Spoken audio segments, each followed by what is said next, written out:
Buenos días.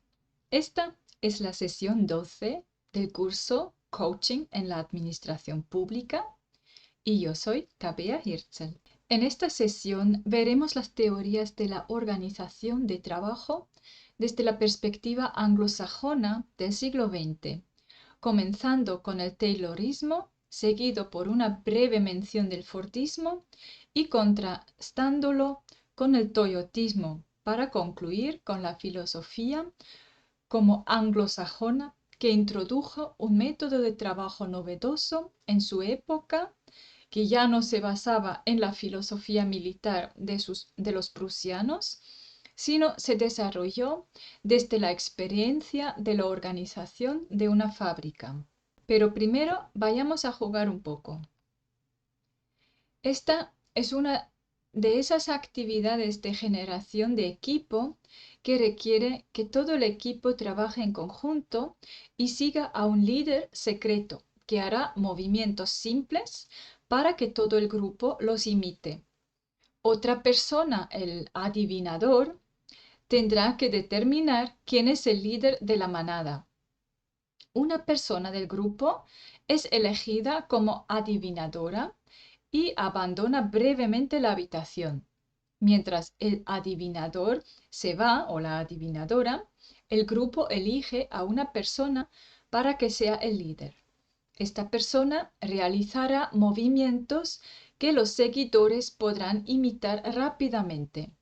Por ejemplo, se rasca la cabeza, salta sobre un pie, se da palmaditas en el estómago, etc. Cuando el adivinador regrese a la sala, intentará descubrir quién es el líder observando los movimientos del grupo.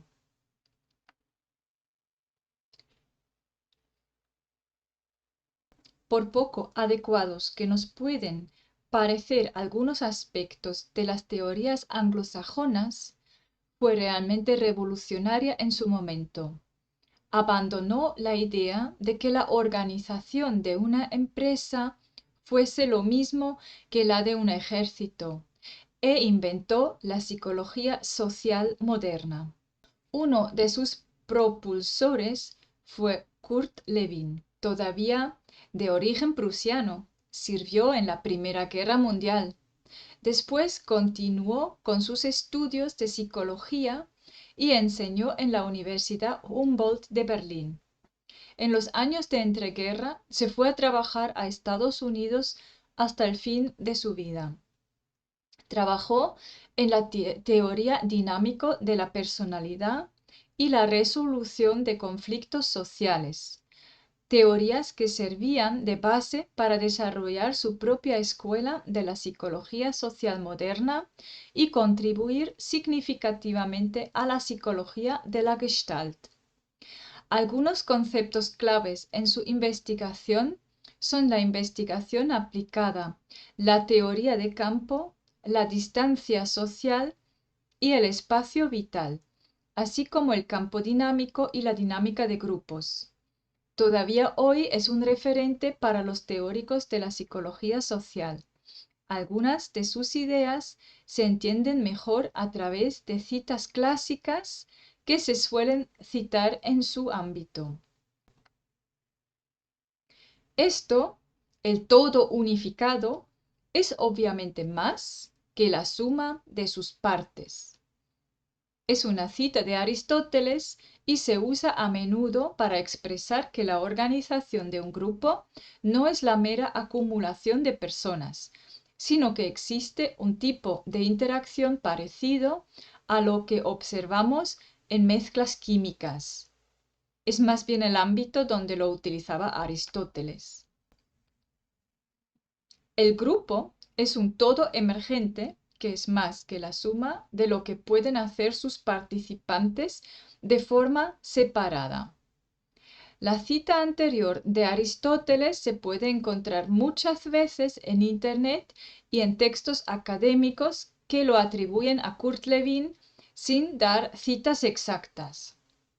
Y Kurt Lewin dijo algo así en su teoría de los campos en su fase más temprana. El todo es algo distinto de la suma de sus partes. Tanto el todo como las partes son igualmente reales. Eso es su versión de la frase. Después de Levin, comienza la psicología social propiamente americana. Entre otros, merece mencionarse Bruce Tuckman, quien desarrolló un modelo simple para explicar el proceso de formación grupal. Pueden compararlo con el proceso descrito en la sesión anterior de Raúl Schindler. Cuando hablamos de la teoría anglosajona, no podemos olvidar el contexto histórico de aquel país. ¿Qué es lo que motivó a desarrollar una teoría tan demarcada, distinta de otras, y por qué tenía tanto éxito?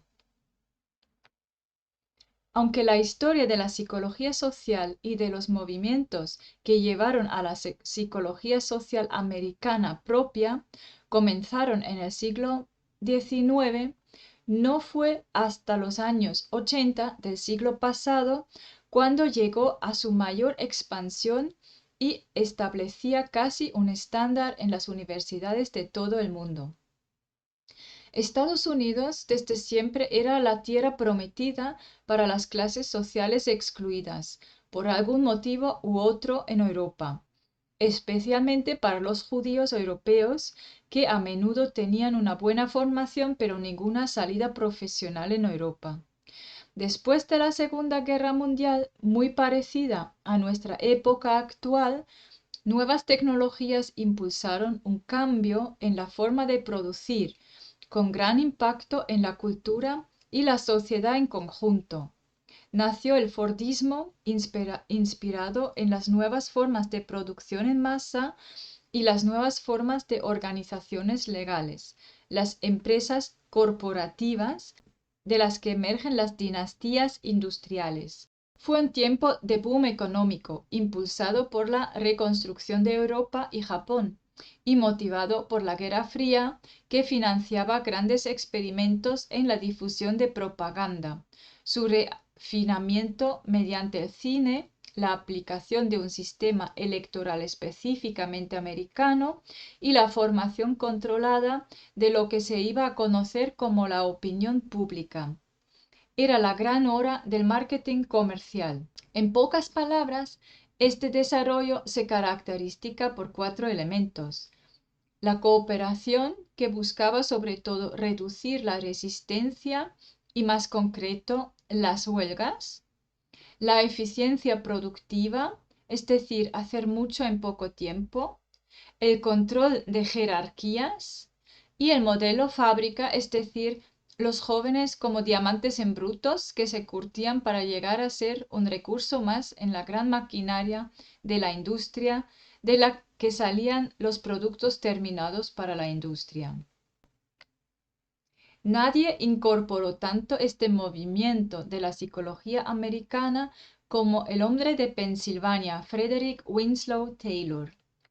Como un hijo de un abogado de familia de cuáqueros acomodados, desde su propia experiencia de carencias físicas en su juventud, desarrolló un concepto de organización en relación con la eficiencia en el trabajo. Fue el promotor de la organización científica del trabajo, que basaba en sus inicios sobre todo en las observaciones sobre la industria del trabajo en la industria del acero, que pudo hacer durante su formación como fabricante de herramientas. Una observación práctica. Según el propio Taylor, las etapas para poner en funcionamiento su sistema de organización del trabajo eran las siguientes. Hallar 10 o 15 obreros de distintas empresas o regiones, particularmente hábiles en el trabajo por analizar currículum vitae, trabajador del mes, premios o cosas parecidas. Ya tenía una forma cuantificable de decir quién es un buen trabajador. Definir la serie exacta de movimientos elementales que cada uno de los obreros lleva a cabo para ejecutar el trabajo analizado, así como los útiles y materiales que emplea. Recordemos el EDT, que es exactamente lo que hacemos ahí también. Asignar tiempos, duración y orden a las funciones que tenemos dentro de un proceso.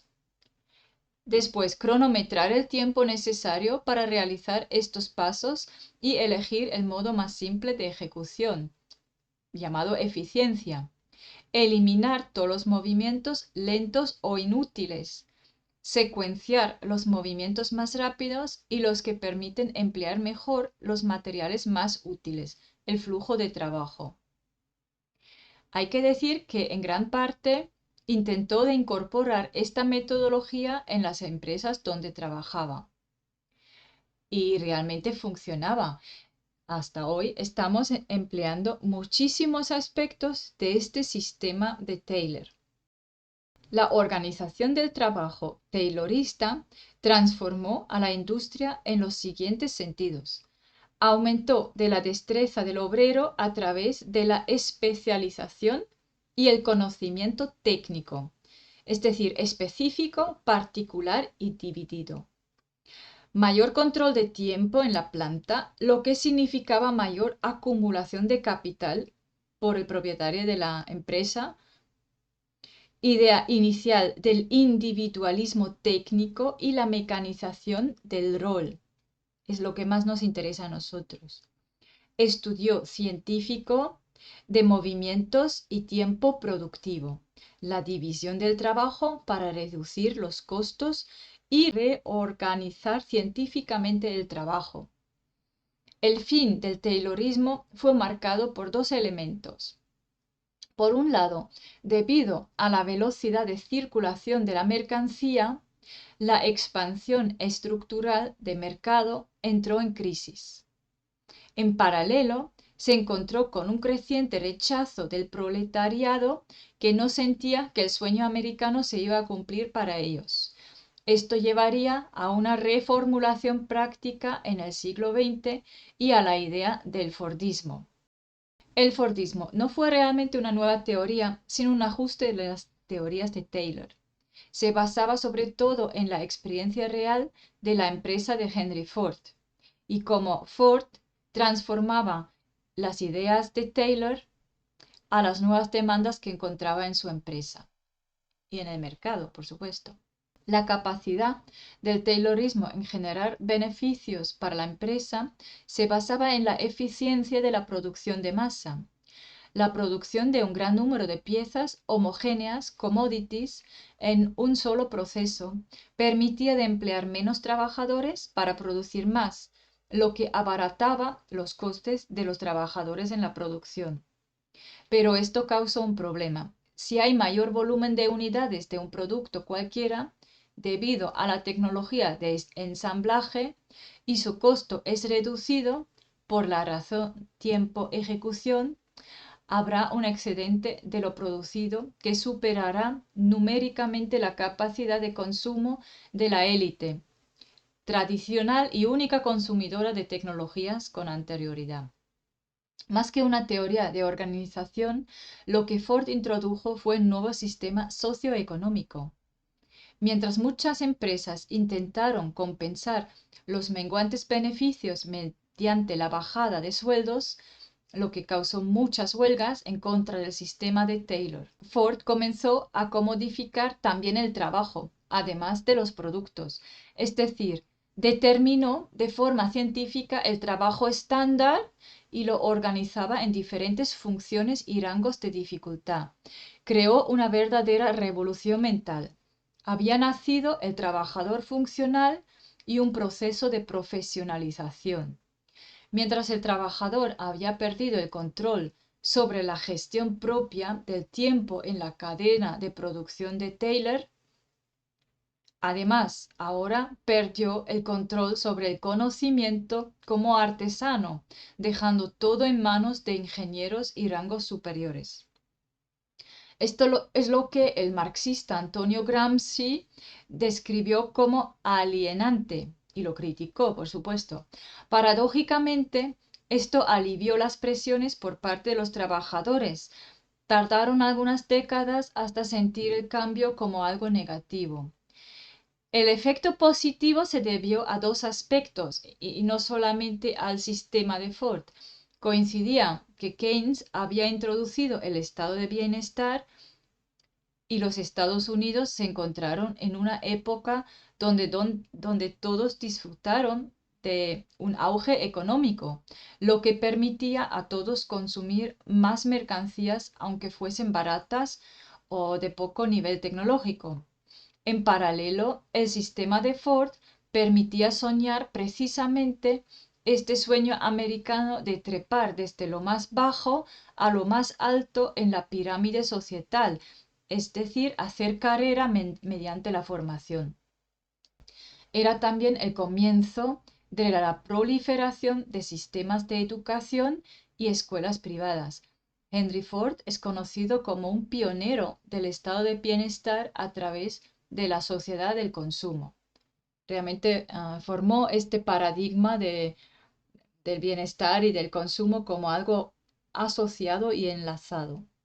Mientras el Taylorismo promovió la producción en cadena, el abaratamiento del coste de mano de obra y el mercado de commodities, productos homogéneos, el Fordismo promovió la especialización, la transformación del esquema industrial y la reducción de costes mediante la comodificación del trabajo. Aparece un obrero especializado con un estatus mayor al proletariado de la industrialización y también surge la clase media del modelo norteamericano, que se transformará en la cara visible del arquetipo del American Way of Life. Además, el Fordismo, con ayuda anterior del Taylorismo, llega para romper definitivamente con el monopolio del trabajo del obrero, por un trabajo alienante con características que llevan al obrero a perder ese monopolio y por ende perder el control de los tiempos de producción y el conocimiento. En la tabla de este folio podemos ver una comparación entre las características de ambos sistemas. Les dejo unos minutos para reflexionar sobre estas características y en qué medida están todavía presentes en nuestro entorno laboral actual. La tercera fase de la industrialización en el siglo XX fue el toyotismo, que presentó en varios aspectos una antítesis a los sistemas anteriores. El toyotismo fue inventado por el japonés Taiichi Ohno, quien diseñó un sistema de producción novedoso en el ámbito de los sistemas de producción fabricante de automóviles y lo aplicó en su empresa Toyota. El concepto que más marcaba su método era el just in time, JIT, lo que significa en español justo a tiempo.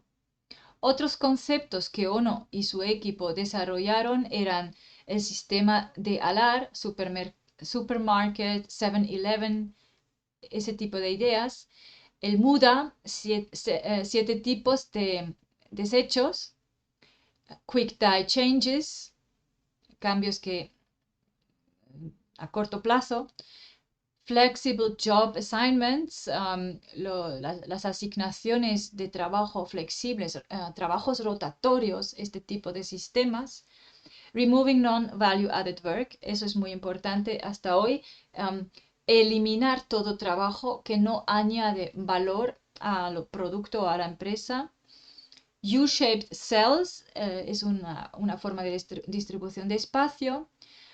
One Piece Flow es un concepto de flujo de trabajo y production leveling, un ajuste para mejorar la productividad.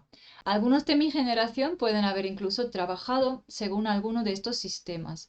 Fueron predecesores del Six Sigma y el método Lean.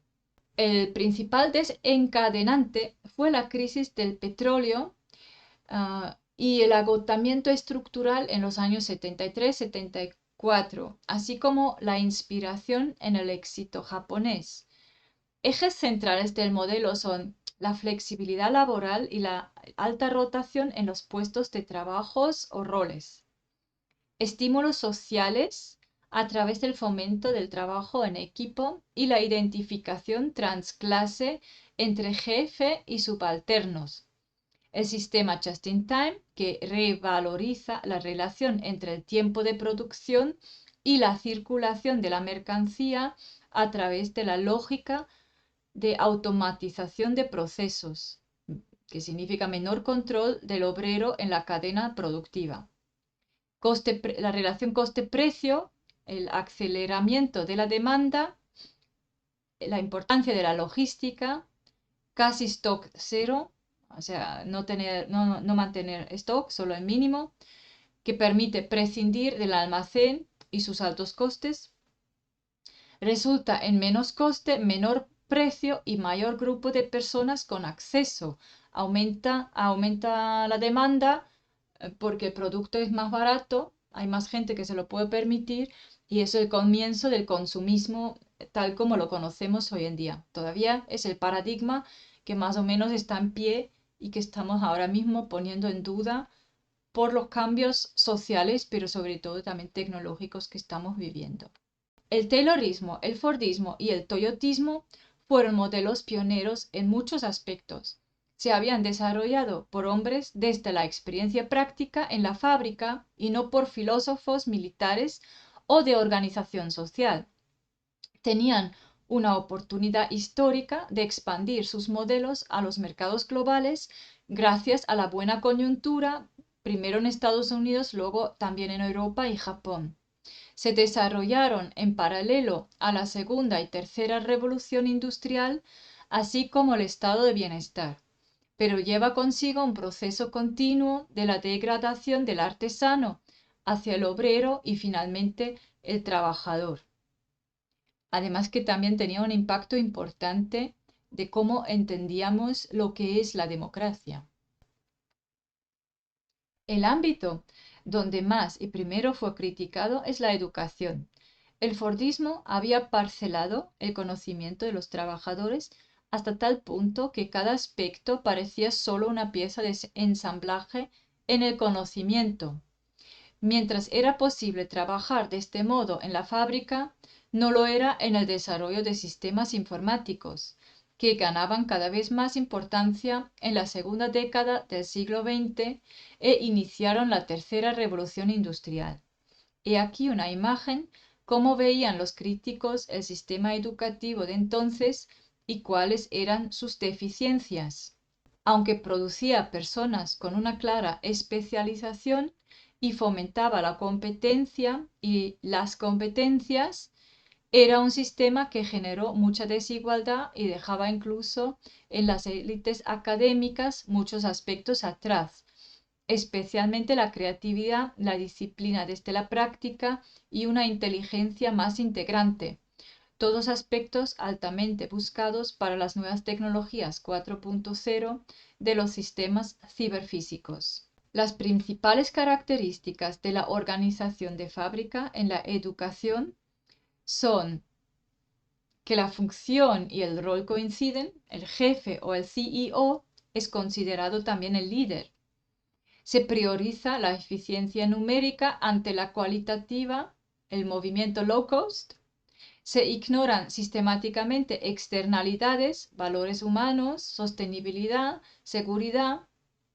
La pregunta ahora es si nuevos modelos económicos van a continuar el proceso de degradación del trabajador, su alineación hasta el punto de la deshumanización, o si surgen modelos más creativos y positivos para la sociedad. Actualmente hay cada vez más demanda para roles flexibles en las empresas. Algunos modelos que intentan corregir el modelo de fábrica en esta dirección son el TGI, Role-Based Assessment, modelo de los 5 grandes, los Big Five, y los roles flexibles. Desde la demanda por roles más flexibles, la comodificación de funciones se traslada a la comodificación de habilidades que tiene sus orígenes en teorías germánicas que estudiaremos en la siguiente sesión. Muchas gracias.